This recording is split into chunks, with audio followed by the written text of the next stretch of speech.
नमस्कार दोस्तों, स्वागत है आपके अपने YouTube चैनल पर। दोस्तों, आज के इस सेशन में हम चर्चा करने वाले हैं आर्टिकल 370 के बारे में। आर्टिकल 370 के बारे में आज के इस सेशन में हम चर्चा करेंगे। आर्टिकल 370 चर्चा में आजकल क्यों चल रहा है और इसकी पृष्ठभूमि क्या है, सभी चीज़ों के बारे में हम डिटेल से चर्चा करेंगे। और चर्चा का कारण क्या है, क्यों इस पे याचिकाएं दी गई हैं और सुप्रीम कोर्ट का क्या मानना है, और 11 दिसंबर 2023 को सुप्रीम कोर्ट ने जो इस पर निर्णय लिया उस पर हम चर्चा करने वाले हैं। तो इस वीडियो को अंत तक जरूर देखिए। चैनल पर जो साथी नए हैं, चैनल को सब्सक्राइब करिए और बेल आइकन को प्रेस करिए, जिससे वीडियो की लेटेस्ट नोटिफिकेशन सबसे पहले आपके पास पहुंचे। देखिए, आर्टिकल 370। आर्टिकल 370 आपको पता होगा कि किसके लिए है। तो आर्टिकल 370 जम्मू कश्मीर के लिए विशेष प्रावधान इसमें रखे गए हैं। किसके लिए? जम्मू कश्मीर, जम्मू और कश्मीर के लिए विशेष प्रावधान, कश्मीर के लिए विशेष प्रावधान। लेकिन अब यह आर्टिकल 370 नहीं रहा है। अब यह आर्टिकल क्या है? नहीं रहा है। इसको हटा दिया गया है। क्या कर दिया गया? इसको हटा दिया गया है। केंद्र सरकार के द्वारा इस आर्टिकल को हटा दिया गया है। देखिए, अगर इसकी पृष्ठभूमि की बात करें तो आपको पता होगा 17 अक्टूबर 1949 को, कब? 17 अक्टूबर 1949 को भारतीय संविधान के द्वारा आर्टिकल 370 को अपनाया गया, या आर्टिकल 370 भारतीय संविधान का हिस्सा बना। लेकिन जब ये हिस्सा बना था संविधान का, तो किस प्रकार से बना है हिस्सा? संविधान का हिस्सा किस प्रकार से बना?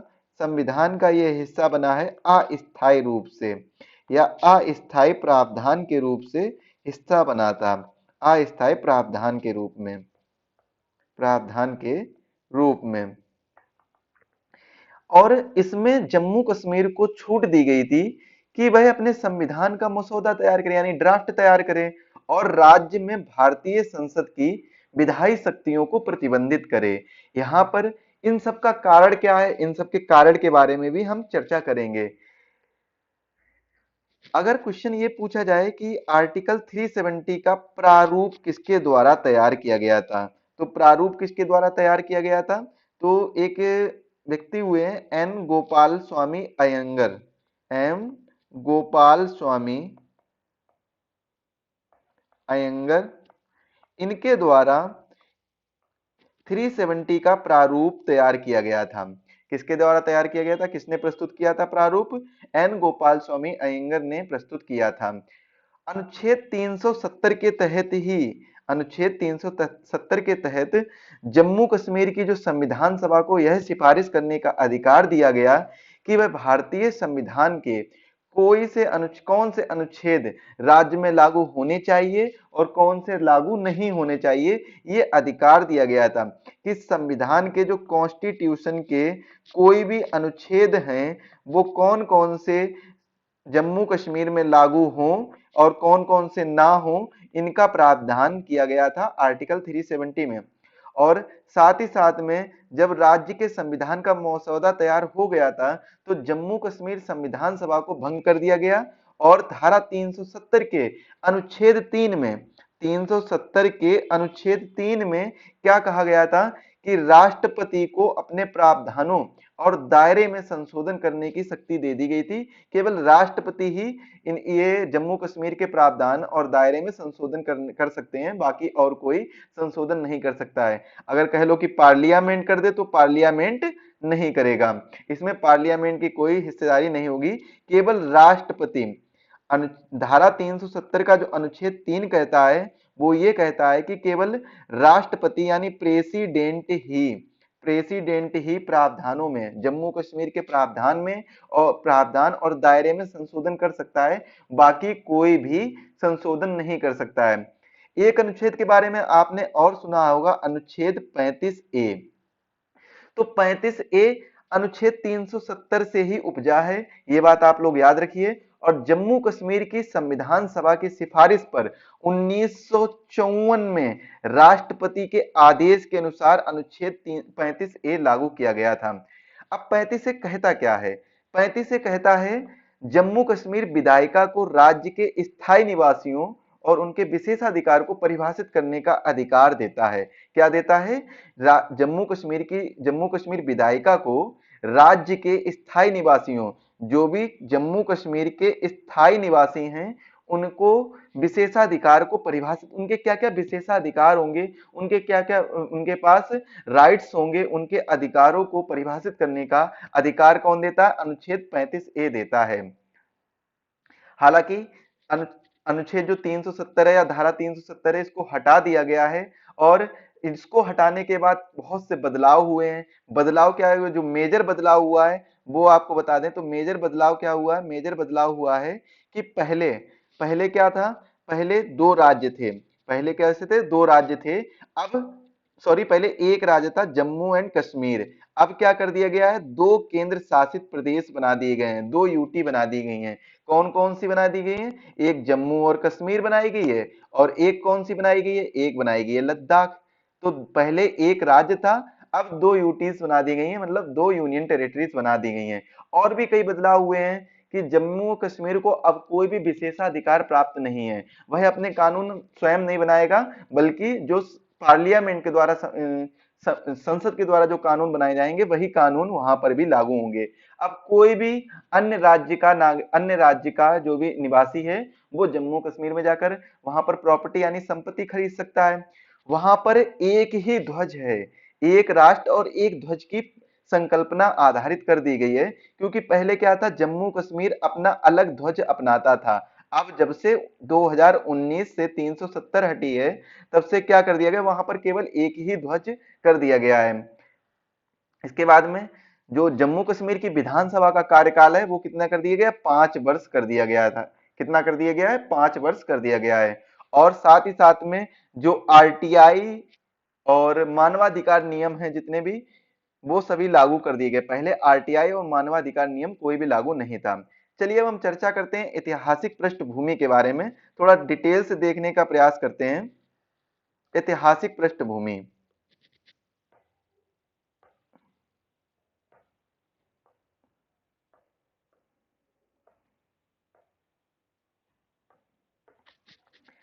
तो वर्ष 1947 में स्वतंत्रता के समय, तो स्वतंत्रता कब मिली थी? 15 अगस्त 1947 को। इस दिन क्या हुआ था? इस दिन हमारा देश आजाद हुआ था, या फिर कह लीजिए पार्टीशन हुआ था। इस दिन क्या हुआ था? विभाजन हुआ था। किसका किसका विभाजन हुआ था? भारत और पाकिस्तान का। भारत और पाकिस्तान का विभाजन हुआ था इस दिन 15 अगस्त 1947। तो 15 अगस्त को स्वतंत्रता दिवस कौन मनाता है? भारत मनाता है। लेकिन 14 अगस्त को पाकिस्तान स्वतंत्रता दिवस मनाता है, क्योंकि 14 अगस्त को क्या हो गया था? अलग हो गया था पाकिस्तान भारत से। वर्ष 1947 स्वतंत्रता के समय जम्मू और कश्मीर राज्य ने पाकिस्तान या भारत में शामिल नहीं होने का फैसला किया। देखिए, जम्मू कश्मीर चाहता था कि वह ना तो भारत में शामिल होगा, ना ही तो पाकिस्तान में शामिल होगा। इसे अपना एक अलग राष्ट्र चाहिए। लेकिन भारत ने क्या किया था? भारत ने भी इस फैसले का स्वागत किया और कहा कि आपको अलग राष्ट्र चाहिए, आप अलग रहना चाहते तो आप अलग रह लीजिए, कोई प्रॉब्लम नहीं है, कोई दिक्कत नहीं है। लेकिन पाकिस्तान ने राज्य को सैन्य रूप से, यानी उसको अपनी सेना का पावर दिखाकर जम्मू कश्मीर को अपने में जोड़ना चाहा। जब ऐसी बात हुई कि पाकिस्तान जम्मू कश्मीर को अपने में जोड़ना चाहता था, और इस वजह से क्या किया गया? महाराजा हरि सिंह के द्वारा विलय पत्र पर साइन करवाया गया। अब देखिए, विलय पत्र पर जब साइन कराया गया था तो इसका जो जिम्मा दिया गया था वो सरदार वल्लभ भाई पटेल को दिया गया था। सरदार वल्लभ भाई पटेल ने काफी ज्यादा भूमिका निभाई है कि सभी राज्यों को एकत्रित करने में सरदार वल्लभ भाई पटेल ने बहुत भूमिका निभाई है। इसमें सबसे इंपॉर्टेंट बात क्या थी? इंपॉर्टेंट बात यह थी कि जब जम्मू कश्मीर ने चाहा कि वह अपना अलग राष्ट्र चाहता है या अपने अलग से सभी नियम चाहता है, तो भारत ने तो इसे स्वीकार कर लिया था। भारत ने इसे स्वीकार कर लिया। लेकिन पाकिस्तान के मन में क्या है? पाकिस्तान वालों ने क्या सोचा? पाकिस्तान सोचने लगा कि क्यों ना हम अपना सैन्य पावर दिखाकर, यानी जो डिफेंस पावर दिखाकर, जो सैन्य बल दिखाकर इस पर हम अपना कब्जा कर लें, मतलब जम्मू कश्मीर को अपने में मिला लें, अपने में विलय कर लें। तो यह बात पता चली पंडित जवाहरलाल नेहरू को। इन्होंने क्या किया?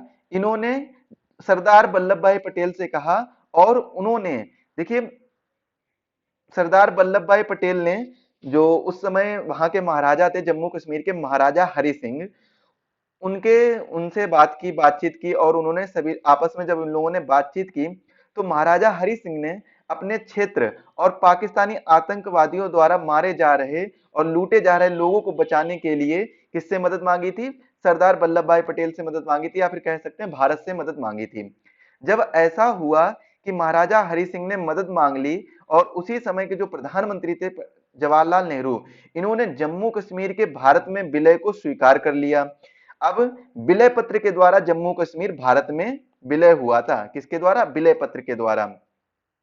महाराजा ने राज्य की स्वायत्तता के लिए कुछ रियायतों के साथ विलय पत्र पर हस्ताक्षर कर दिए थे।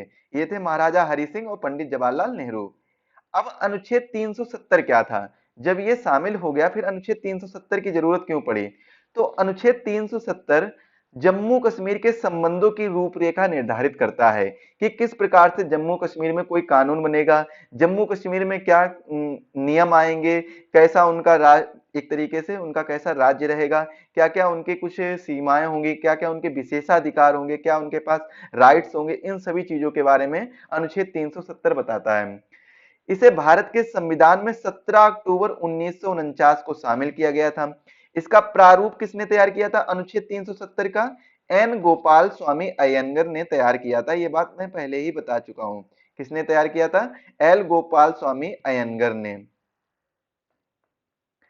एन गोपाल स्वामी अयंगर ने 370 का प्रारूप तैयार किया था। अनुच्छेद 370 जम्मू कश्मीर को अपना संविधान खुद तैयार करने का अधिकार देता है। क्या देता है? अनुच्छेद 370 ये कहता है जम्मू कश्मीर तुम अपना संविधान खुद तैयार कर सकते हो। उनके पास जो भी आप अपने नियम चाहते हो, कोई भी संविधान तैयार कर सकते हो। लेकिन अनुच्छेद 370 के अनुच्छेद 3 में लिखा गया है कि प्रेसिडेंट इन मामलों में दखल दे सकता है, बाकी अन्य कोई भी दखल नहीं दे सकता है। इनके जो भी प्रावधान होंगे, इनके जो भी दायरे होंगे, उनमें केवल दखल कौन दे सकता है? प्रेसिडेंट दे सकता है, बाकी कोई भी दखल नहीं दे सकता है।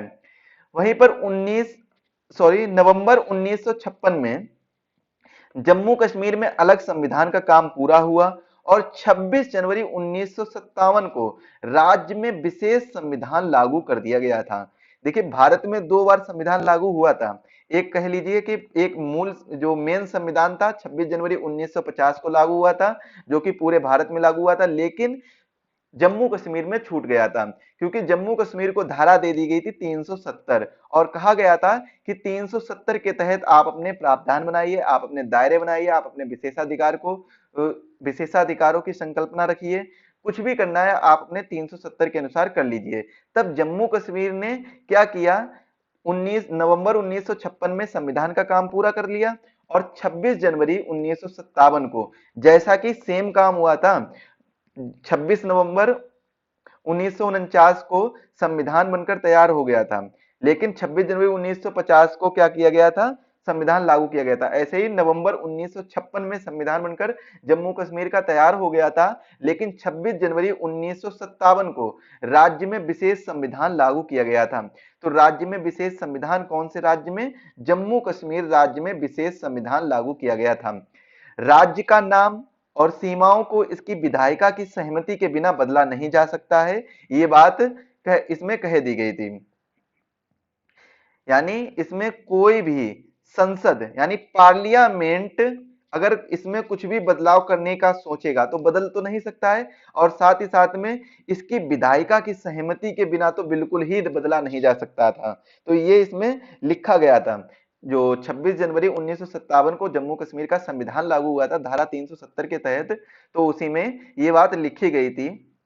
और अनुच्छेद 370 जम्मू कश्मीर के मामले में संसद को संसदीय शक्तियों का इस्तेमाल करने से रोकता है। जम्मू कश्मीर में कोई भी संसदीय शक्ति प्रयोग नहीं की जा सकती है। आप यानी संसद पार्लियामेंट कोई भी कानून बनाएगा, वो जम्मू कश्मीर के लिए कानून लागू नहीं होगा। आप बाकी सभी राज्यों में कानून लागू करवा सकते हैं, लेकिन 2019 से पहले जम्मू कश्मीर में कानून लागू नहीं हो सकता था, क्योंकि अनुच्छेद 370 जो जम्मू कश्मीर का संविधान है वह स्वयं कहता है कि जम्मू कश्मीर के मामले में संसद को संसदीय शक्तियों का इस्तेमाल करने से रोकता है। ये संसदीय शक्ति इस्तेमाल नहीं की जा सकती हैं। आप अपनी संसदीय शक्ति अन्य राज्यों के दायरे में रहिए, लेकिन जो जम्मू कश्मीर के दायरे में आपकी संसदीय शक्ति काम नहीं आएगी। ये बात अनुच्छेद 370 डायरेक्ट पार्लियामेंट से बोलता था। भारतीय संसद जम्मू कश्मीर के मामले में सिर्फ 3 क्षेत्र में, कौन कौन से 3 क्षेत्र, एक तो डिफेंस, और एक जो विदेश मामले, और एक संचार के लिए कानून बना सकती थी। यानी एक डिफेंस हो गया, डिफेंस हो गया, और जो भी डिस्प्यूट होंगे या फिर फॉरेन डिस्प्यूट होंगे, फॉरेन डिस्प्यूट, फॉरेन डिस्प्यूट, इसके बाद में कम्युनिकेशन, इसके बाद में क्या, कम्युनिकेशन, इन पर ही संसद 3 क्षेत्र में ही कानून बना सकती थी। डिफेंस, रक्षा, विदेश मामले और संचार के लिए 3 मामलों में केवल संसद कानून बना सकती थी। इसके अलावा अन्य कोई कानून बना नहीं सकती थी। अन्य कानून लागू करने के लिए केंद्र सरकार को राज्य सरकार की मंजूरी अनिवार्य है। यानी अगर केंद्र सरकार, सेंट्रल गवर्नमेंट जम्मू कश्मीर में कोई भी कानून बनाना चाहती है, तो उसके लिए जम्मू कश्मीर की जो स्टेट गवर्नमेंट है, जम्मू कश्मीर की जो विधायिका है, जो लेजिस्लेचर है, उसकी परमिशन लेनी पड़ेगी। स्टेट लेजिस्लेचर की परमिशन लेनी पड़ेगी, तभी उसमें जम्मू कश्मीर में कोई नया कानून लागू होगा। अब देखिए अनुच्छेद 370 हटने से क्या बदला। अनुच्छेद 370 हटा कब, 5 अगस्त 2019 को। क्या ये संसद के द्वारा हटाया गया, तो नहीं, ये हटाया गया था प्रेसिडेंट ऑर्डर के द्वारा। प्रेसिडेंट ऑर्डर के द्वारा ये अनुच्छेद हटाया गया था। प्रेसिडेंट कौन थे, मिस्टर रामनाथ कोविंद। प्रेसिडेंट कौन थे, क्वेश्चन पूछा जा सकता है, मिस्टर रामनाथ कोविंद। रामनाथ कोविंद जी के द्वारा ही ये ऑर्डर जारी किया गया था, और उसके द्वारा अनुच्छेद 370 को रद्द कर दिया गया था। देखिए ये आपको दिखाई दे रहा होगा, तो पढ़िए इसको। संविधान के अनुच्छेद 370 के खंड 1 द्वारा प्रदत्त शक्तियों का प्रयोग करते हुए राष्ट्रपति जम्मू और कश्मीर राज्य सरकार की सहमति से निम्नलिखित आदेश करते हैं। इस आदेश का नाम संविधान, यानी जम्मू और कश्मीर पर जो लागू है वो आदेश 2019 है। यह परंतु प्रवर्त होगा, तुरंत प्रवर्त होगा। इसके बाद यह समय समय पर यथा संशोधित संविधान जम्मू और कश्मीर पर जो लागू किया गया 1954 का अधिक्रमण करेगा। समय समय पर यथा संशोधित संविधान के सभी उपबंध जम्मू और कश्मीर राज्य के संबंध में लागू होंगे, और जिन अपवादों और आशोधनों के अधीन ये लागू निम्न प्रकार होंगे। अनुच्छेद 367 के निम्नलिखित खंड को जोड़ा गया, अर्थात संविधान जहां तक जम्मू और कश्मीर के संबंध से लागू है के प्रयोजनों के लिए इस संविधान या इसके उपबंधों निर्देशों को उक्त राज्यों के संबंध यथा लागू संविधान और उसके उपबंधों का निर्देश माना जाएगा। तो ये सभी क्या है, ये एक राजपत्र जारी किया गया था, भारत का राजपत्र ये जारी किया गया था। कब जारी किया गया था, तो ये चीज आपको याद रखनी होगी। नई दिल्ली में 5 अगस्त 2019 को जारी किया गया था, 5 अगस्त 2019 को। और इसे कौन सा ऑर्डर कहा गया था, तो CO 272, प्रेसिडेंट ऑर्डर 272 ये किया गया था, ऑर्डर माना गया था। इसके बाद में अब हटाने से बदला क्या, तो देखिए क्या बदला। पहले एक राज्य था जम्मू कश्मीर, पहले क्या था, एक राज्य था जम्मू कश्मीर। ये आपको दिख रहा होगा कि क्या है, जम्मू कश्मीर राज्य था, जिसमें जम्मू आपको ये दिख रहा होगा, ये जम्मू दिख रहा होगा, एक राज्य था जम्मू और कश्मीर। इसके बाद में अब क्या कर दिया गया, तो जम्मू कश्मीर अब 2 केंद्र शासित प्रदेश बना दिए गए। कौन कौन से 2 केंद्र शासित प्रदेश बनाए गए, एक तो देखिए ये बनाया गया जम्मू और कश्मीर, और दूसरा बनाया गया लद्दाख। कौन सा बनाया गया, जम्मू और कश्मीर और लद्दाख। देखिए भारत का जो ऊपर का हिस्सा है, ये वाला हिस्सा जो आपको दिख रहा होगा, ये क्या है, ये पाकिस्तान ऑक्यूपाइड कश्मीर है। मतलब पाकिस्तान ने इस पर कब्जा कर लिया है, पाकिस्तान ऑक्यूपाइड कश्मीर यानी POK है। ये चीज आप लोग याद रखिए। और इसके बाद में जो ये रेखा दिख रही है, ये वाली रेखा, ये रेखा क्या है, ये रेखा LOC रेखा कहलाती है, यानी लाइन ऑफ कंट्रोल कहलाती है। और साइड में आपको लद्दाख के ऊपर देखने को मिलेगा अक्साई चीन, अक्साई चीन देखने को मिलेगा। और अक्साई चीन के तहत जो रेखा है वो क्या कहलाएगी, वो LAC कहलाएगी। LAC मतलब line of actual control, line of actual control. ये चीन के द्वारा कब्जाया गया है, इसके द्वारा, चीन के द्वारा। अब देखिए धारा 370 ही नहीं बल्कि जम्मू कश्मीर में क्या क्या और चीजें बदलाव हुई, क्या क्या बदलाव हुए। पहले जम्मू कश्मीर को अपने विशेषाधिकार प्राप्त थे और यहाँ के लोग दोहरी नागरिकता अपनाते थे, यानी जम्मू कश्मीर और इंडिया दोहरी नागरिकता अपनाते थे। लेकिन अब क्या है, एकल नागरिकता है। केवल किसकी नागरिकता है? इंडियन सिटीजनशिप, इंडिया की नागरिकता है। कोई इनके पास विशेषाधिकार नहीं है, इनके पास कोई भी प्रिविलेज नहीं है, इनके पास वही अधिकार हैं जो भारतीय संविधान के मौलिक अधिकारों में भाग 3 में वर्णन वर्णन किया गया है। बाकी इनके पास कोई भी विशेषाधिकार नहीं है। जम्मू कश्मीर के लिए कोई अलग झंडा नहीं होगा, अब केवल एक ही झंडा है, वो क्या है? तिरंगा। आर्टिकल 356 पहले लागू नहीं था, यानी स्टेट इमरजेंसी पहले लागू नहीं होता था, प्रेसिडेंट रूल पहले लागू नहीं होता था 2019 से पहले। लेकिन अब आर्टिकल 356 यानी स्टेट इमरजेंसी या फिर प्रेसिडेंट रूल यहां पर लागू हो जाता है, लागू है। आर्टिकल 360 यानी फाइनेंशियल इमरजेंसी या आर्थिक आपातकाल पहले लागू नहीं किया जा सकता था, लेकिन अब लागू किया जा सकता था। लेकिन आपको बता दें कि अब तक आर्थिक आपातकाल भारत में एक बार भी नहीं लगा है। अल्पसंख्यकों को कोई आरक्षण नहीं। पहले क्या होता था कि अल्पसंख्यकों को वहां पर कोई आरक्षण नहीं मिलता था, अब वहां के अल्पसंख्यक आरक्षण के लिए योग्य हो गए हैं। दूसरे राज्य के लोग जम्मू कश्मीर में जमीन या कोई प्रॉपर्टी नहीं खरीद सकते थे, लेकिन अब खरीद सकते हैं। आरटीआई लागू नहीं था पहले, अब राइट टू इंफॉर्मेशन लागू है। राइट टू इंफॉर्मेशन कब आया था? 2005 में आया था, तो ये चीज भी याद रखिएगा। विधानसभा का कार्यकाल 6 साल के लिए था, लेकिन अब 5 साल के लिए कर दिया गया है। अब देखिए इसमें कुछ बदलाव हुए हैं और इसमें केंद्र सरकार की क्या राय है, इसके बारे में हम चर्चा करते हैं। अनुच्छेद 370 खत्म करने और जम्मू कश्मीर राज्य को 2 केंद्र शासित प्रदेशों में बांटने के फैसले के खिलाफ एक याचिका दर्ज होती है और सुप्रीम कोर्ट में 5 जजों की संविधान पीठ द्वारा इसकी सुनवाई की जाती है। और इसकी सुनवाई जो की जाती है वो 11 दिसंबर 2023 को इसकी सुनवाई की जाती है और इस पे अपना सुप्रीम कोर्ट निर्णय देता है। हालांकि फिलहाल में हम इसकी पहली सुनवाई के बारे में जान लेते हैं। सुप्रीम कोर्ट ने क्या कहा था? सुप्रीम कोर्ट ने कहा कि जम्मू और कश्मीर के विशेष राज्य का दर्जा खत्म करने का फैसला किस आधार पर लिया गया है और राज्य में लोकतंत्र बहाली की आवश्यकता है या नहीं है। जम्मू और कश्मीर को फिर से राज्य का दर्जा दिए जाने में लगने वाले समय के बारे में पूरी जानकारी मुहैया कराने का निर्देश दिया। और क्या संसद के पास किसी मौजूदा राज्य को केंद्र शासित प्रदेश में बदलने का अधिकार है या नहीं है, इसके बारे में चर्चा करेंगे। केंद्र सरकार ने क्या कहा? केंद्र सरकार ने कहा, सॉलिसिटर जनरल तुषार मेहता हैं, इन्होंने कहा था जम्मू और कश्मीर की वर्तमान स्थिति स्थायी नहीं, कभी भी वापस राज्य बनाया जा सकता है। हालात सामान्य होने पर फिर से राज्य का दर्जा दे दिया जाएगा। लद्दाख केंद्र शासित प्रदेश बना रहेगा।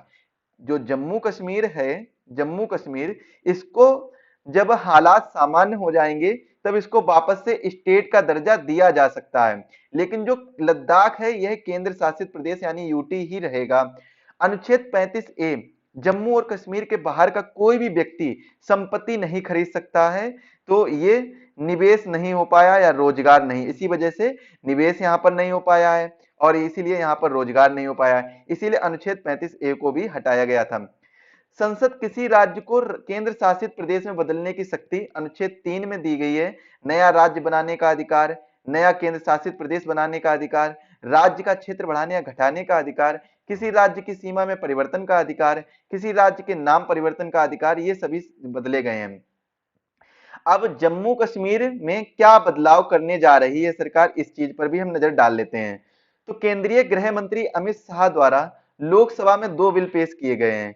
एक जम्मू कश्मीर आरक्षण विधेयक 2023 और जम्मू कश्मीर पुनर्गठन संशोधन विधेयक 2023, ये 2 बिल पेश किए गए हैं। ये आपको दिख रहा होगा, देखिए ध्यान से देखिए, ये जो एरिया है वो क्या है? लद्दाख का एरिया है। कौन सा एरिया है? लद्दाख का। ये एरिया आपको दिख रहा है जो ये कौन सा है? ये कारगिल का एरिया है। कौन सा? कारगिल का।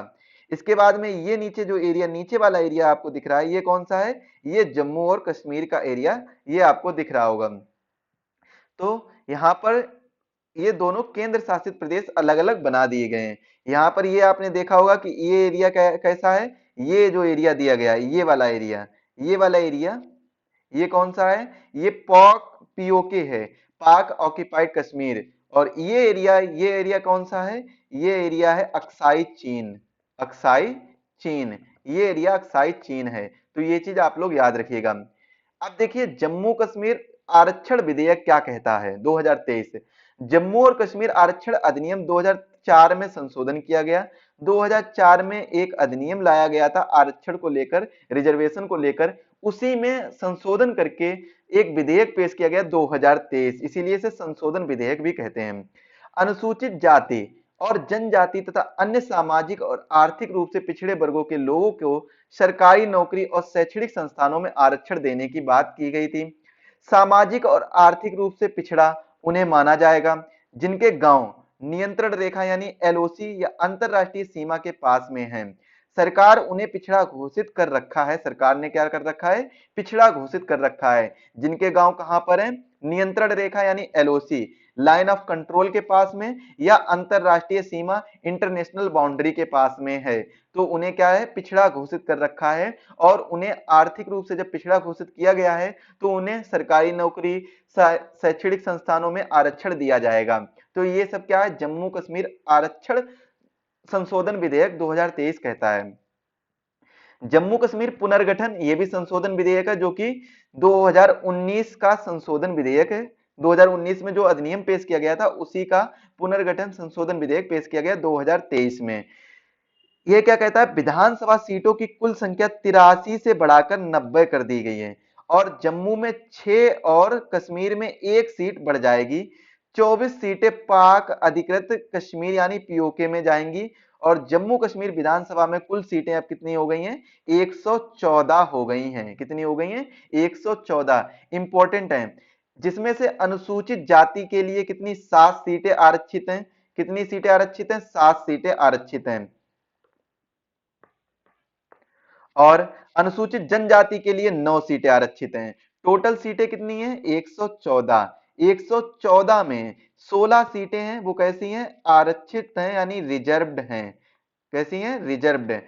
16 में 7 सीटें हैं वो एससी के लिए, और 7 सीटें एससी के लिए, एसटी के लिए 9 सीटें आरक्षित हैं। और पीओके पाक अधिकृत कश्मीर में विस्थापित नागरिकों के लिए 1 सीट आरक्षित है। यानी कह लीजिए 1 सीट प्लस 1 सीट और है। वो किसके लिए है? वो पीओके के लिए है। वो किसके लिए? पीओके के लिए है। इसके बाद में 2 सीटें और आरक्षित हैं। 2 सीटें और आरक्षित हैं, वो किसके लिए? प्रवासी समुदाय के लिए 2 सीट, और एक इसमें से महिला सदस्य होगी। एक कैसी सदस्य होगी? 2 सीटें किसके लिए? प्रवासी समुदाय के लिए।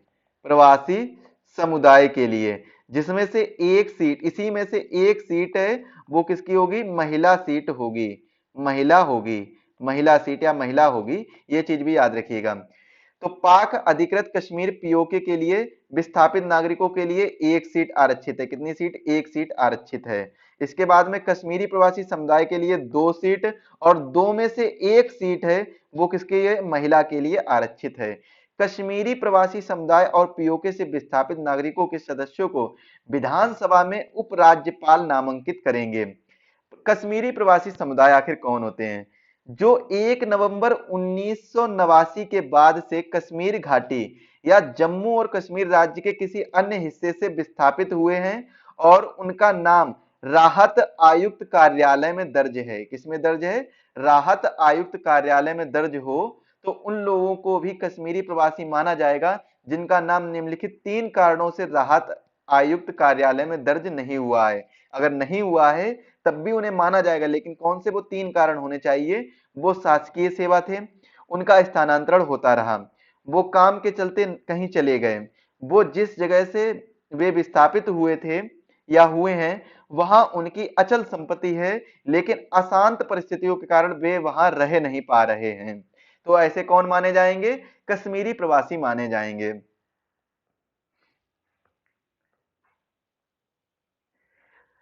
और पीओके से विस्थापित नागरिक कौन होंगे? ऐसे व्यक्ति जो पाकिस्तान के कब्जे वाले कश्मीर में विस्थापित हुए हैं और अब कहीं और रह रहे हैं।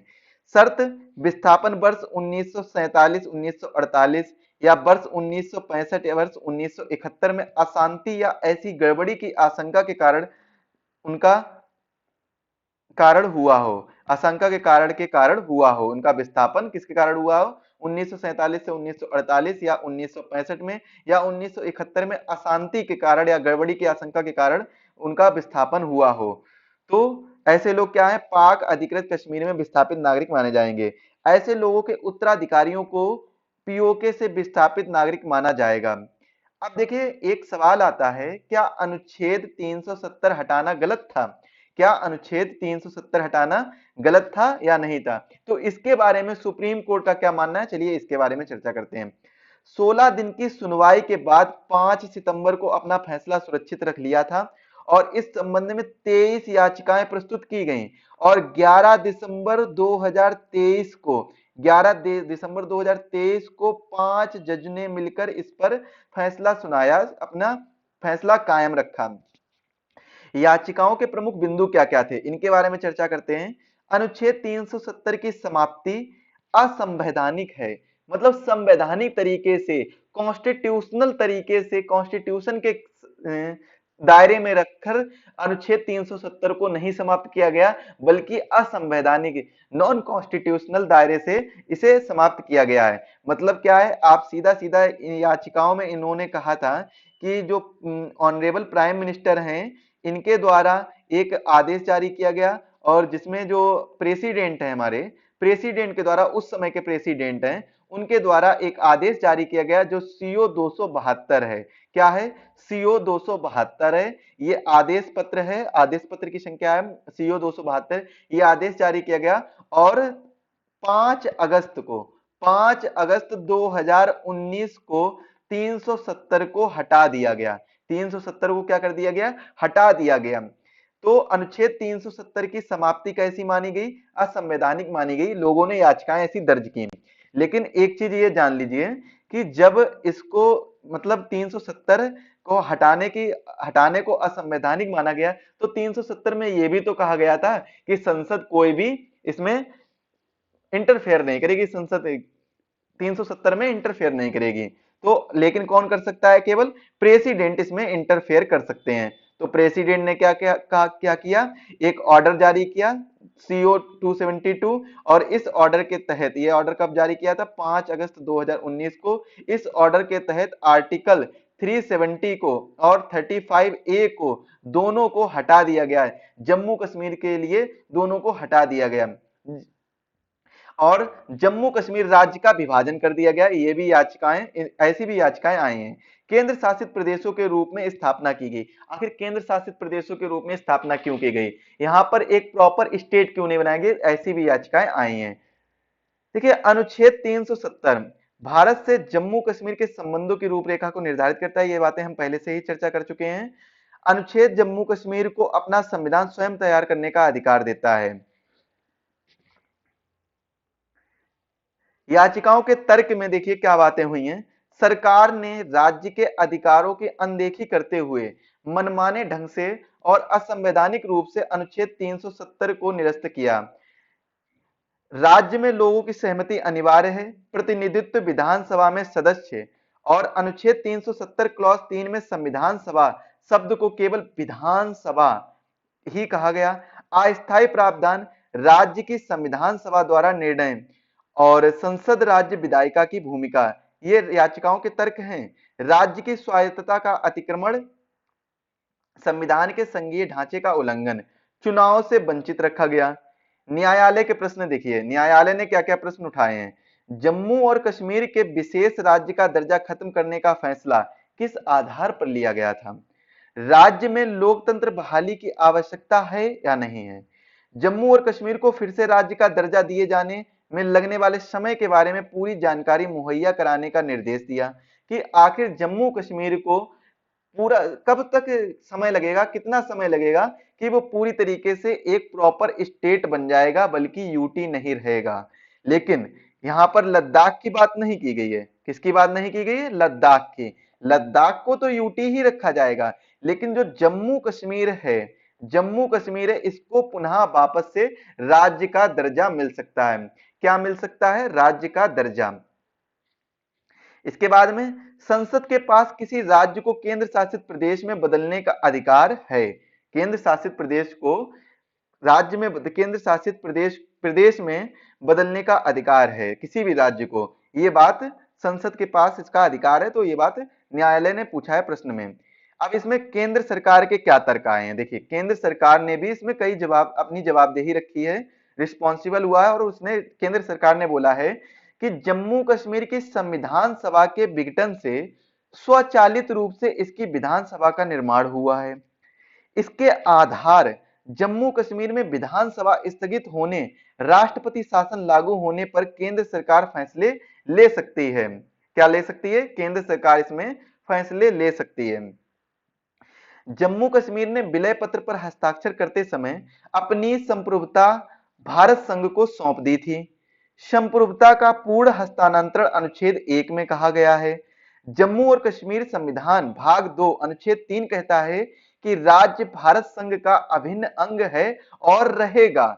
जब महाराजा हरि सिंह ने विलय पत्र पर साइन किया था, विलय पत्र पर जब साइन किया था, तब इन्होंने बोला था कि जम्मू कश्मीर की संप्रभुता किसके हाथों रहेगी? भारत संघ के हाथों रहेगी, भारत के हाथों रहेगी। और पूरी संप्रभुता किसको सौंप दी गई थी? भारत संघ को सौंप दी गई थी। और संप्रभुता का पूर्ण हस्तांतरण अनुच्छेद 1 में यह बात वर्णन भी किया गया है। जो अनुच्छेद 1 है उसमें वर्णन भी किया गया है, जो जम्मू कश्मीर का संविधान है अनुच्छेद 1 में उसमें वर्णन किया गया है। जम्मू और कश्मीर संविधान के भाग 2 में जो अनुच्छेद 3 है, ये क्या कहता है? भारत राज्य भारत संघ का अभिन्न अंग है और हमेशा हमेशा रहेगा। स्वायत्तता के साथ आंतरिक संप्रभुता को भ्रमित। इसके बाद में भाग 21 यानी अस्थायी संक्रमणकालीन और विशेष प्रावधानों का अंग। भाग 21 में अनुच्छेद 370 को जोड़ा गया था, जो कि कैसा है? अस्थायी प्रावधान है। कैसा प्रावधान है? अस्थायी प्रावधान है। अस्थायी प्रावधान ये जोड़ा गया था। संक्रमणकालीन और विशेष प्रावधानों का अंग भी इसे माना गया है। केंद्र सरकार के अनुसार उसका निर्णय संवैधानिक सिद्धांतों और केंद्र राज्य संबंधों के अनुरूप था। क्या था? केंद्र सरकार के अनुसार उसका निर्णय संवैधानिक सिद्धांत, मतलब कैसा है? जैसा कि याचिका दर्ज की गई थी कि संविधान गैर संवैधानिक है, लेकिन केंद्र सरकार क्या कहता है? ये इसका जो उसका निर्णय था वो संवैधानिक सिद्धांतों के अनुसार था, कॉन्स्टिट्यूशनल प्रिंसिपल के अकॉर्डिंग ही बनाया गया था। केंद्र राज्य संबंधों के अनुरूप भी था। जो केंद्र राज्य सेंट्रल और स्टेट रिलेशनशिप है, इसके अनुरूप भी ये चीज रखी गई थी। तो ये चीजें केंद्र सरकार ने इसके जवाब में कहा। जम्मू और कश्मीर की वर्तमान स्थिति स्थायी नहीं है। हालात सामान्य जैसे ही होंगे वैसे ही जम्मू कश्मीर को राज्य का दर्जा दे दिया जाएगा, स्टेट का दर्जा दे दिया जाएगा। और लद्दाख केंद्र शासित प्रदेश ही बना रहेगा। लद्दाख की कोई बात नहीं चल रही यहाँ पर, क्योंकि जम्मू कश्मीर में जनसंख्या ज्यादा निवास करती है, लद्दाख में नहीं उतनी ज्यादा निवास करती है। तो इस वजह से क्या किया गया? केंद्र जो जम्मू कश्मीर है इसको हालात सामान्य होने पर इसे स्टेट का दर्जा दे दिया जाएगा और लद्दाख को केंद्र शासित प्रदेश ही रखा जाएगा। इसके बाद में अनुच्छेद 35A क्या कहता है? इसके कारण जम्मू और कश्मीर के बाहर का कोई भी व्यक्ति यहां संपत्ति नहीं खरीद सकता था, लेकिन अब क्या है? अब जब 35A हटा दिया गया है तो अब खरीद सकता है संपत्ति, जिसके कारण जम्मू और कश्मीर में निवेश नहीं हो पा रहा था। देखिए, जब कोई संपत्ति नहीं खरीद रहा है, जब यहाँ पर कोई निवेश ही नहीं कर पा रहा है, तो कैसे निवेश होगा? यहाँ का विकास कैसे होगा जम्मू कश्मीर का? ये भी बिल्कुल सही तर्क दिया सरकार ने, केंद्र सरकार ने, कि यहाँ पर जब कोई संपत्ति नहीं खरीद रहा है तो यहाँ पर कोई निवेश नहीं कर पा रहा है। जब कोई निवेश नहीं कर पा रहा तो यहाँ पर लोगों को रोजगार नहीं मिल पा रहा है। जो रोजगार नहीं मिलेगा तो किसी भी जगह का विकास कैसे होगा? किसी भी देश का, किसी भी राज्य का, किसी भी संस्था का विकास कैसे होगा जब वहां पर उसे निवेश ही नहीं मिलेगा? जब ये बातें हो गई, जब सुप्रीम कोर्ट ने इस पर प्रश्न किए, केंद्र सरकार ने इस पर जवाब दिए, तर्क दिया, याचिकाओं के तर्क पर जवाब दिया केंद्र सरकार ने, तब अनुच्छेद 370 पर सुप्रीम कोर्ट का क्या निर्णय आया, इसके बारे में चर्चा करते हैं। देखिए, सुप्रीम कोर्ट में 370 को संशोधित करने और जम्मू और कश्मीर को राज्य को 2 केंद्र शासित प्रदेशों में बांटने के निर्णय के खिलाफ याचिकाएं जो दायर की गई थी, उसमें कुल याचिकाएं 23 याचिकाएं दायर की गई थी। याचिकाकर्ताओं ने नागरिक समाज संगठन, वकील, राजनेता, पत्रकार और कार्यकर्ता, इसमें ये सभी लोग शामिल थे। क्या थे? ये सभी लोग शामिल थे। सुप्रीम कोर्ट में 5 जजों की संविधान पीठ द्वारा सुनवाई की गई और 5 सितंबर को फैसला सुरक्षित रख लिया। याचिकाकर्ता के तर्क भी बहुत से थे। केंद्र सरकार ने राज्य के अधिकारों को अनदेखी करते हुए मनमाने ढंग से और असंवैधानिक रूप से अनुच्छेद 370 को निरस्त कर दिया। इस तरह का निर्णय लेने के लिए किसी राज्य में लोगों की सहमति प्राप्त करना, जिसका प्रतिनिधित्व विधानसभा में सदस्य करते हैं, एक प्रमुख शर्त है। केंद्र सरकार ने जम्मू कश्मीर की स्वायत्तता का अतिक्रमण किया है और संविधान के संघीय ढांचे का उल्लंघन भी किया है। जम्मू कश्मीर के लोगों को 4 साल की अवधि के लिए विधानसभा और लोकसभा में प्रतिनिधित्व से वंचित किया है और लोकतंत्र के लिए अच्छा नहीं है। ये सब लोकतंत्र के लिए अच्छा नहीं है। ये सभी क्या है? ये सभी याचिकाएं दर्ज की गई थी। ये सभी क्या दर्ज की गई थी? याचिकाएं दर्ज की गई थी, लिटिगेशन दर्ज की गई थी। केंद्र सरकार के ने इसमें जवाब दिया कि संविधान सभा के विघटन से स्वचालित रूप से इसकी विधानसभा का निर्माण हुआ है। इसके आधार पर जम्मू कश्मीर में विधानसभा स्थगित होने पर राष्ट्रपति शासन लागू होने पर केंद्र सरकार फैसला ले सकती है। जम्मू कश्मीर ने विलय पर हस्ताक्षर करते समय अपनी संप्रभुता भारत को सौंप दी थी और वर्तमान स्थिति स्थायी नहीं है, इसीलिए इसे वापस राज्य बनाया जा सकता है जैसे ही इसकी वर्तमान स्थिति स्थायी हो जाएगी। हालात सामान्य होने पर इसे राज्य का दर्जा दे दिया जाएगा। लद्दाख लेकिन केंद्र शासित प्रदेश रहेगा। अब देखिए सुप्रीम कोर्ट का क्या निर्णय है। सुप्रीम कोर्ट ने निर्णय लिया, अनुच्छेद 370 युद्ध जैसी स्थिति में एक अस्थायी और अंतरिम प्रावधान था। कैसा प्रावधान था? अंतरिम प्रावधान था, इसलिए इसे संविधान के भाग 21 में रखा गया है। राष्ट्रपति शासन के दौरान राज्य की ओर से लिए गए केंद्र सरकार के फैसलों को चुनौती नहीं दी जा सकती है। संविधान के अनुच्छेद 370 को निरस्त करने के लिए आदेश जारी करने की राष्ट्रपति की वैध शक्ति वैध है और राष्ट्रपति का शक्ति का प्रयोग दुर्भावनापूर्ण नहीं है। इसके लिए राज्य से सहमति लेना जरूरी भी नहीं है। ये सुप्रीम कोर्ट ने ये अपना निर्णय लेते हुए सुनाया है। भारत में विलय के बाद जम्मू कश्मीर के पास आंतरिक संप्रभुता का अधिकार नहीं है। संविधान के अनुच्छेद 1 और अनुच्छेद 370 से स्पष्ट है कि जम्मू कश्मीर भारत का अभिन्न हिस्सा है। जम्मू कश्मीर संविधान सभा की सिफारिशें राष्ट्रपति के लिए बाध्यकारी नहीं है। भारतीय संविधान के सभी प्रावधान जम्मू कश्मीर पर लागू हो सकते हैं। चुनाव आयोग 30 सितंबर 2024 तक जम्मू कश्मीर विधानसभा के चुनाव कराने के लिए कदम उठाएगा। लद्दाख को अलग केंद्र शासित प्रदेश बनाने का निर्णय भी ये वैध है, बिल्कुल वैध है। संसद की किसी राज्य को केंद्र शासित प्रदेश में सम्मिलित करने की शक्तियां जो मैंने आपको पहले ही डिस्कस करके बता दी हैं। इसके बाद में बदलाव क्या हुआ? देखिए इसमें बदलाव क्या हुआ है। तो बदलाव ये हुआ है, पहले क्या था? केवल एक राज्य था, वो क्या था? जम्मू कश्मीर मात्र एक राज्य था। जम्मू कश्मीर एक राज्य था, लेकिन अब क्या हो गया है? अब यहाँ पर 2 केंद्र शासित प्रदेश बनकर तैयार हो गए हैं। 2 केंद्र शासित प्रदेश बनकर कौन से तैयार हो गए हैं? एक तो हो गया है लद्दाख और एक हो गया है जम्मू कश्मीर। एक हो गया लद्दाख, एक हो गया है जम्मू कश्मीर। लद्दाख में 2 जिले हैं, एक तो है लेह जिला और एक है कारगिल जिला। एक है लेह जिला और एक है कारगिल जिला। तो लद्दाख ये यूटी ही बना रहेगा। इसे कोशिश की जाएगी जब इसकी स्थिति हालात सामान्य हो जाएंगे तो इसे वापस से स्टेट का दर्जा दे दिया जाएगा। तो आज के सेशन के लिए बस इतना ही रखते हैं। मिलेंगे अगले ऐसे ही शानदार सेशन में। तब तक के लिए आप सभी का धन्यवाद। आप सभी लोग स्वस्थ रहें, मस्त रहें। और इसकी अगर आपको पीडीएफ चाहिए तो आप पीडीएफ के तौर पर एग्जाम वेब एप्लीकेशन डाउनलोड करिए, वहां पर आपको पीडीएफ इसकी प्रोवाइड करा दी जाएगी। पीडीएफ आपको एग्जाम वेब एप्लीकेशन पर प्रोवाइड करा दी जाएगी और इसकी लिंक आपको डिस्क्रिप्शन बॉक्स में दे दी जाएगी। कहां पर दे दी जाएगी? डिस्क्रिप्शन बॉक्स में, साथ ही साथ में कमेंट में भी पिन कर दी जाएगी। कमेंट में पिन कर दी जाएगी, तो इसका आप यहां से एग्जाम वेब एप्लीकेशन डाउनलोड करिए, वहां से इसकी पीडीएफ डाउनलोड करिए और अपनी तैयारी को और बेहतर तरीके से करिए। मिलते हैं अगले वीडियो में, तब तक के लिए सभी को